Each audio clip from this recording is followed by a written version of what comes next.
નમસ્કાર, પંચાયત સમાચાર 24 માં આપનું સ્વાગત છે। રાજ્ય ચૂંટણી પંચ દ્વારા ગુજરાતમાં સ્થાનિક સ્વરાજ્યની સંસ્થાઓની ચૂંટણીઓની સત્તાવાર જાહેરાત કરવામાં આવતા પ્રદેશના રાજકીય માહોલમાં ગરમાવો આવી ગયો છે। સરકારના પ્રવક્તા મંત્રી જીતુ વાઘાણીએ આ નિર્ણયને આવકારતા જણાવ્યું છે કે લોકશાહીના મહાપર્વમાં પ્રથમ વખત એક સાથે 10,000 પ્રતિનિધિઓની પસંદગી થશે। લોકશાહીના સ્થાનિક સ્વરાજ્યની ચૂંટણીનું આ સૌથી મોટું પર્વની ચૂંટણી પંચે ઘોષણા કરી છે।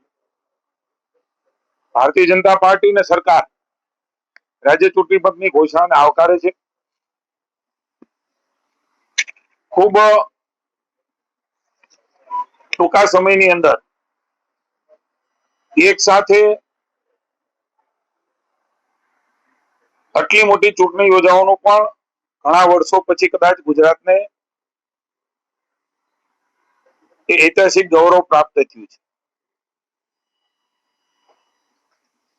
હું એવું માનું છું કે જે પ્રકારે રાજ્ય ચૂંટણી પંચે ઘોષણા કરી છે, આપણે જાણીએ છીએ કે ખૂબ લાંબી ચૂંટણીની તારીખો હોય છે ત્યારે સામાન્ય જનતા, એડમિનિસ્ટ્રેશન, રાજ્યનું વહીવટી તંત્ર, વિકાસ, આ બધામાં કંઈક નાનો મોટો વિક્ષેપ આવતો હોય છે।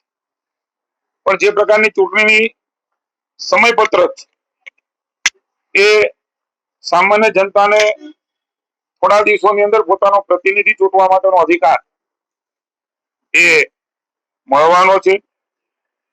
લગભગ એક સાથે 10,000 જેટલા સ્થાનિક સ્વરાજ્યના આશરે પ્રતિનિધિ ચૂંટવાનું સૌભાગ્ય એ જનતાને પ્રાપ્ત થવાનું છે।